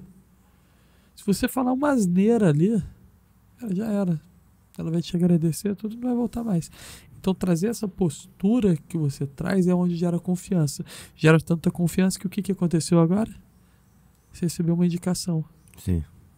Por Exato. quê? Pelo trabalho sério. Não. A família poderia até gostar de você. Só, pô, eu gosto, meu filho gosta dele, então vou deixar lá. Mas só que a família, nessa atitude dessa mãe que mandou essa mensagem para você que eu vi, é uma atitude de confiança. Que ela está indicando outra pessoa. Eu não vou indicar para você ir num lugar que eu não confio. Sim. Porque é responsabilidade Alta. altíssima. Não. Entendeu? Então esse é o padrão. Você está fazendo o trabalho que deve ser feito. Que sirva de exemplo para quem está iniciando no trabalho. Para quem quer viver o jiu-jitsu inclusivo também. Sim. E o jiu-jitsu inclusivo não é só você receber a criança. Receber a criança é mais do que obrigação. A partir do momento que você tem uma academia, que você tem um CNPJ, é um comércio. Uhum. E você tem que receber. Chegou ali, você vai ter que receber. Sim. Se você não receber, é crime. Uhum. Exemplo, eu tenho um restaurante, chega um autista ali, não recebo autista aqui não. É a mesma coisa, porque a empresa tem CNPJ, você tem que receber, ponto. Então você receber o autista do seu tatame é mais do que obrigação e é lei. Uhum. Agora fazer a inclusão cabe a você. Então a inclusão é feita o quê? Olhando do jeito que a gente olha a individualidade. Escutando cada família, entendendo o caso da criança, preparando o indivíduo para ser inserido no grupo, preparando o indivíduo para ser inserido na sociedade, preparando o indivíduo para ter uma vida em torno da sociedade com qualidade. Isso é inclusão. Sim. Entendeu? Inclusão não é eu chegar aqui e querer te empurrar algo. É eu mostrar a importância para você da adaptação. Mostrar para você a importância. Então, assim, o que é inclusão? Mostrar para as escolas a importância deles colocarem o PEI em prática, que é o Planejamento de Ensino Individualizado. E é lei o plano de ensino individualizado. Ele precisa existir, mas a maioria das escolas não fazem. E não vai ser no grito, é mostrar para eles a importância. É muito difícil. Muito, muito. Mas é lei e precisa acontecer. E a mesma coisa trazendo dentro do tatame. É lei você ter que dar aula ali. Você tem o seu CNPJ, você tem a sua empresa, você tem que inserir. Mas agora você quer incluir, daí é você fazer o quê? Quebrar paradigmas. Deixar essa faixa preta e jogar fora. E buscar conhecimento, buscar né? conhecimento. Entendeu? Buscar conhecimento e não usar disso como um oportunismo. Porque pode ser, como você falou, né? Eu acho que todo mundo olha pra você e viu, pô, esse cara aí se deu bem. Hoje está bem financeiramente, mas não entende, né? A estrada e a jornada, né, por trás disso tudo, é a busca pelo conhecimento que você teve, né, cara? Assim, inclusive, daqui pra frente, com certeza a gente vai se falar mais. Não, até a próxima formação presencial aqui do Rio, tu vai, pô. Tu é meu convidado. Porque, assim, agora eu entendo o quanto você se especializou nesse negócio, né? É viver. Enfim, para ter autoridade e falar nesse assunto. É viver. E assim, ter autoridade, mais uma vez entra naquela questão. Uma coisa que eu sempre falo é o seguinte, André. O respeito eu não exijo, eu conquisto. Exato. Eu não posso chegar aqui, André, tu tem que me respeitar, que, porra, eu sou o cara. Não, eu tenho que conquistar o seu respeito. Exemplo disso, por exemplo, por que todo mundo ama o mestre Libório? Ele conquista o respeito das pessoas. Ele nunca. Quando que você viu o mestre Libório falando alto? Quando que você conversa com o mestre Libório e vê ele falando dentro de uma frase, e quando você não vê ele falando amor? Todas as frases ele tem amor. Ele fala. Então ele conquista. E do outro lado, né? Eu falo aqui, eu já recebi muitos da Carson Gracie, né? E sempre surge aquela pergunta do quero o cara mais duro. Era sempre Libório, cara. Era um cara assim, era um dos mais duros dentro de um porra, um celeiro ali de lutadores. Dos melhores, Pô. da Então, assim, era um casca grossa, mas que ao mesmo tempo, cara, é isso que a galera, eu acho que tem que entender, assim, o quanto esse lado do coração, né, da humildade, do respeito, como você tá, que inclusive tá dentro do código do Bushido, quanto isso é importante. Então, essa dualidade da luta, que ela é muito importante pra vida, né, cara? Você... Tem que existir, cara. O respeito eu não exijo, eu conquisto, né? Sim. E, cara, isso precisa existir o tempo todo. O tempo inteiro. E o que é o respeito? O que é o respeito? O respeito é o acolher, é o amor, é o entendimento, é a compreensão. Sim. Então a família chega ali pra mim, se eu virar, não, eu sou professor aqui, eu sou mestre, eu sou pioneiro nisso, então deixa comigo. Cara, cagou o trabalho. Eu sento na recepção ali e fico conversando com as famílias. É como nós estamos, não é como você está. Nós estamos, nós somos um só. A partir do momento aqui que você coloca o seu filho aqui, nós somos um só, porque a nossa luta vai ser igual aqui. Uau. Entendeu? Então, isso é a questão de você entender que o respeito eu não exijo, eu conquisto. Como que eu conquisto? No meu posicionamento, na minha postura, Sim. no meu linguajar, na minha fala e, acima de tudo, no meu resultado. Se eu dou resultado, pô, esse cara tem que ser respeitado. Sim. Entendeu? Então, assim, é no resultado que você mostra também isso. Então, hoje eu mostro resultado, cara. Mostro muito, eu poderia ficar horas e horas com você contando histórias reais. Tem algumas que marcam, cara. Tem umas que marcam. Um caso de um aluno meu, 16 anos, rapidamente, 16 anos, e chegou pra mim, amarrado, na camisa de força, de hospício, capacete.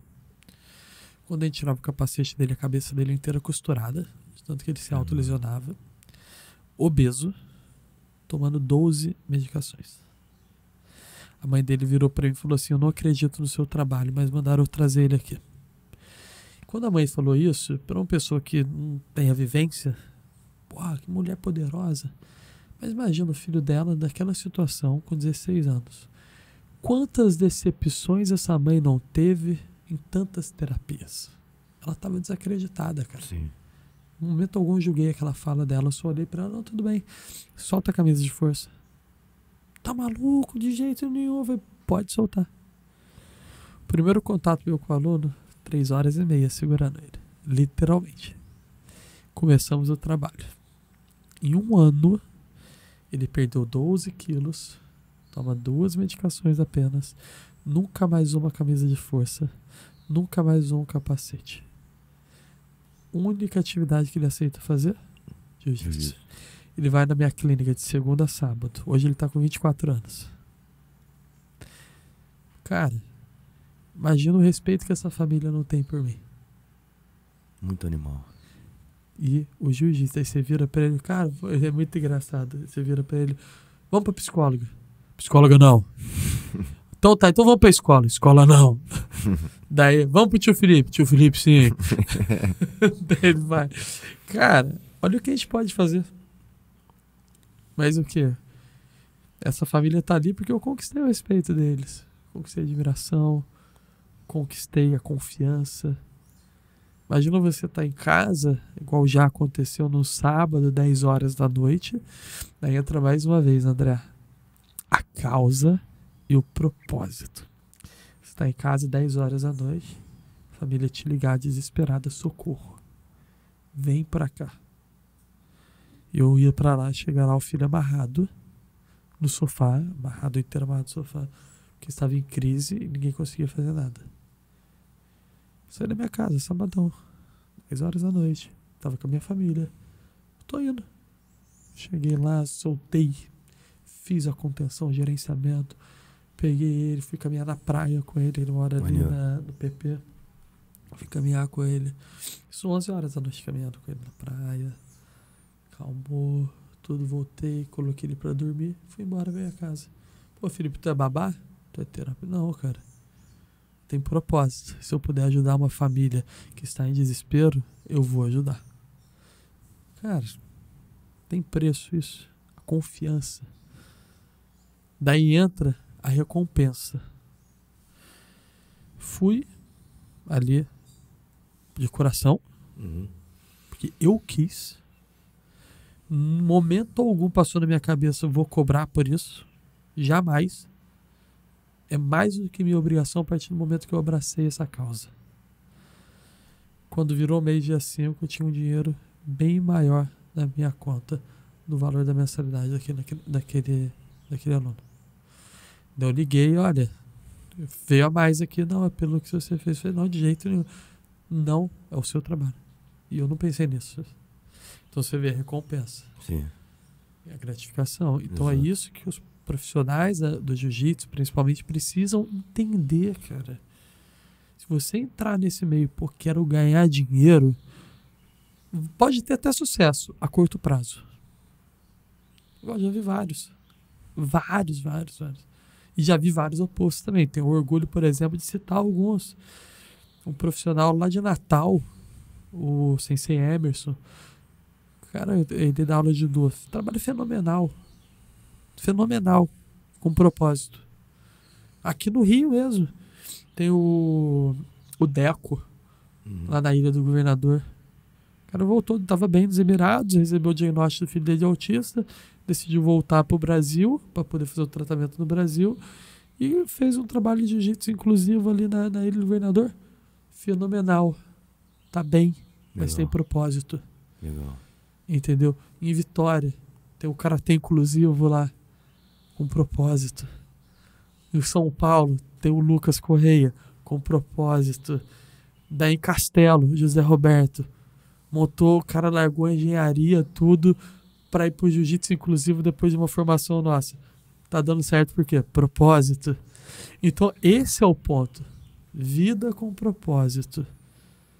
Se você quer vir pro autismo para ganhar dinheiro, meu amigo, fica fora, que é a melhor coisa, porque se eu ver isso eu também vou te perseguir. Já falo logo, porque eu não vou permitir oportunista aqui nesse meio.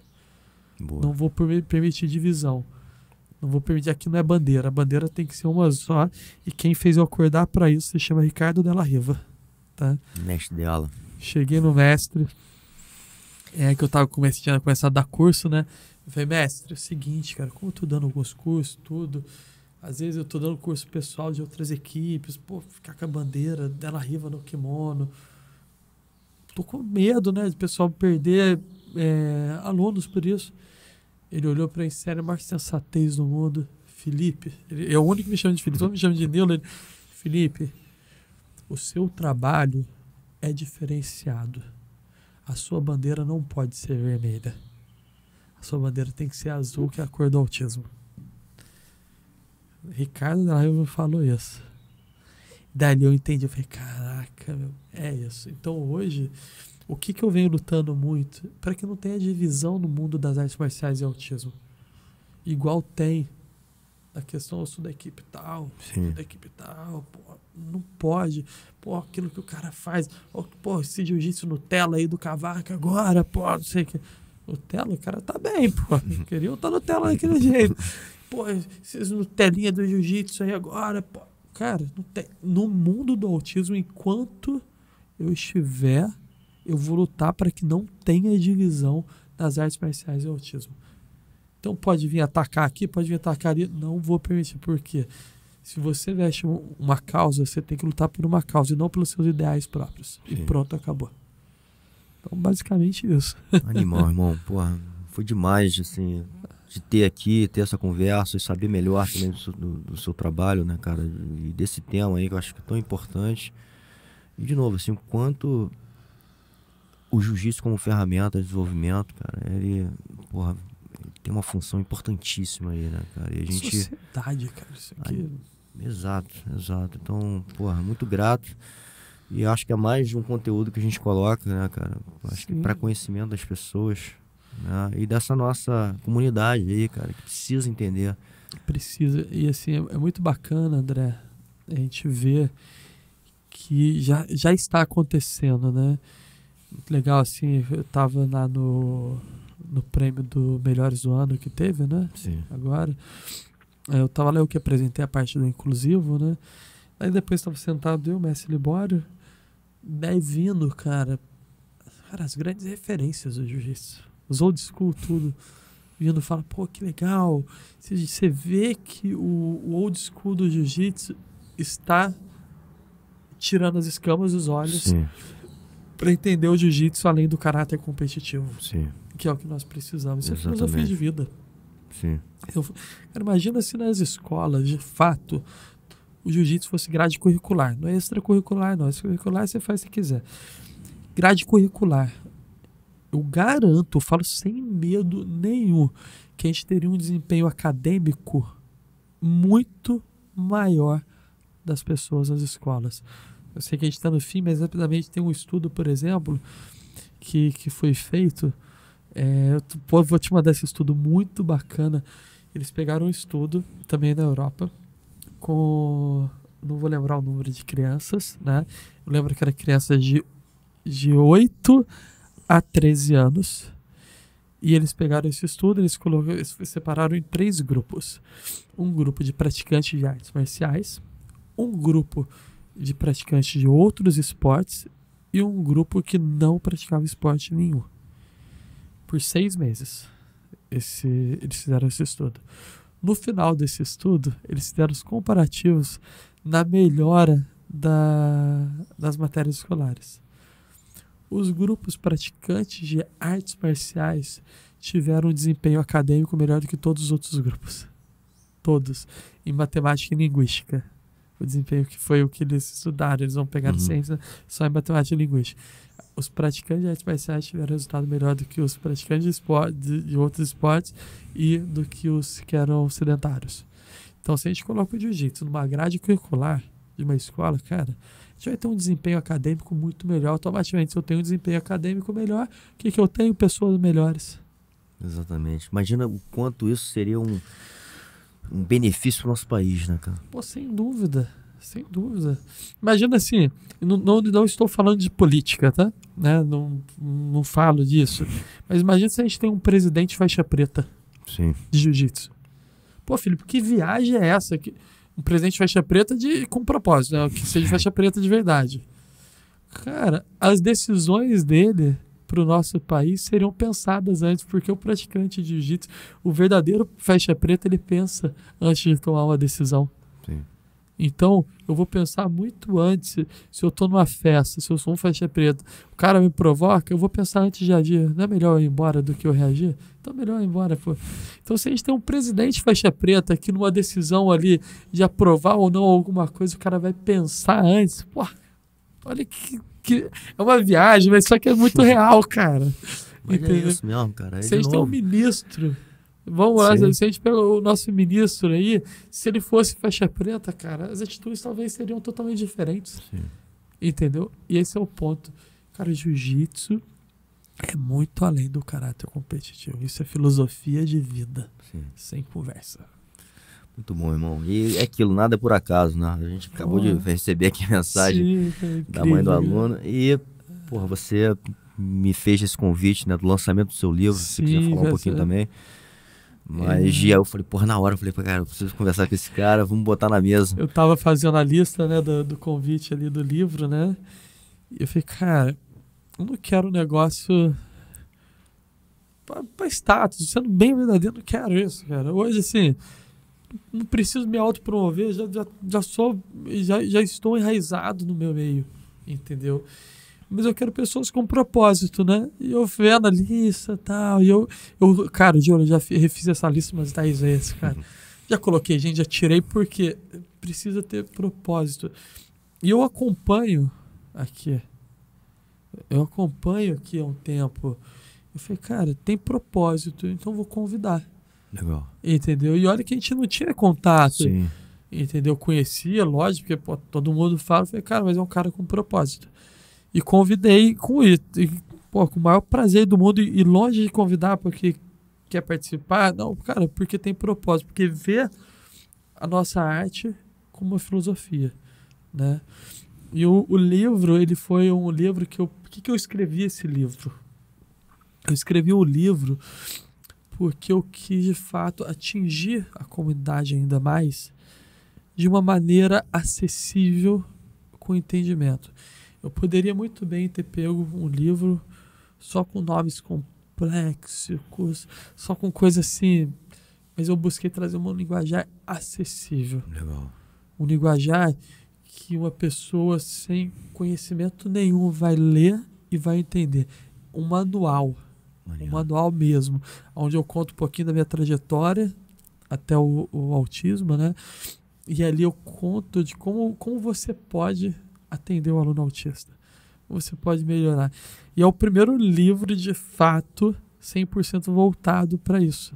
Mais uma vez, um pioneirismo, né? Nesse sentido. Então, o lançamento vai ser no dia 19 agora de setembro, né? Na Livraria Travessa, onde já tem como convidados aí confirmados, né? O grande mestre Libório, Cavaca, Andrezão. Vamos estar lá, meu irmão. Mestre Leão Teixeira. Legal.